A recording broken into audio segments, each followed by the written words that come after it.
So ngayon, since na-understand na natin na mayroon ka ng skills, na-determine mo na kung ano yung specification or specialization na gusto mong gawin as Amazon VA, doon naman kami sa next na stage.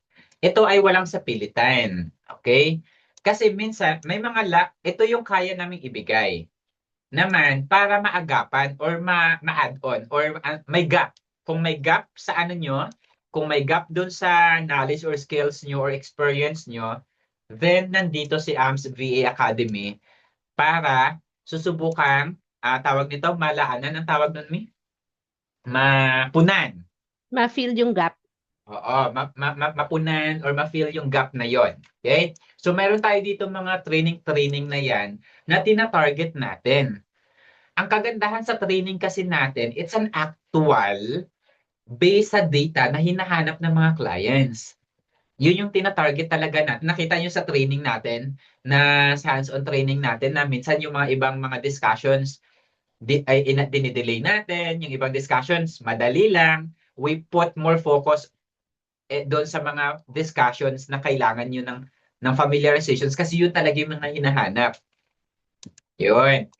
So yun yung yun naman, doon naman papasok si AMS VA Academy na tawag nito, if you fill in or tawag nun yung Tagalog terms, yung Pupunan. pupunan, yung gap na Yeah. yon. Ayun. Yun. Ngayon, pag mayroon na kayong basic foundation, kumbaga ito yung AMS VA Academy is the basic foundation. So ito yung magiging training ground for you to understand ano ba yung basic mo kailangan simulan or gawin. Hindi po pwede na nagsisimula ka pa lang, magdidig deeper ka na dun sa mga technical or At masyadong eto din, malalim. eto din coach yung kay kay Alan, yung nung umpisa, 'di ba Alan ang gusto mo ano ba PPC, right? Oo. Tapos ngayon parang na-feel mo parang gusto mo na dun sa creative side, right? Tama ba ako o mali? Oo. Na parang Mm. you say Nagustuhan parang na ako PPC kung saan oh, ako. na PPC is too much for me.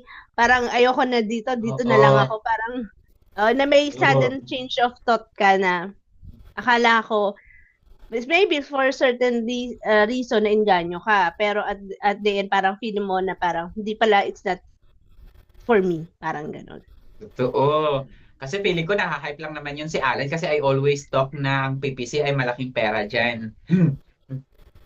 Baka na-hype lang ako dun sa sa earnings mga ganun. Kasi Oo. dalawa kasi si Hercules sa kasi eh. 'Di ba parang Oo. maano na sila. Ito raw yung nila, parang field nila. Oo. So it's really depends. It's not, parang ganun talaga siya. If kaya mo i-handle din, walang problema. Pero if you need, if sa tingin mo hindi mo kayang ganun ka mag-deliver ng results, then try to switch. Napakalawak ni Amazon. Na? Okay. So ganito siya. So ito yung mga bagay na po pwede nating i-fill in at gawin ng paraan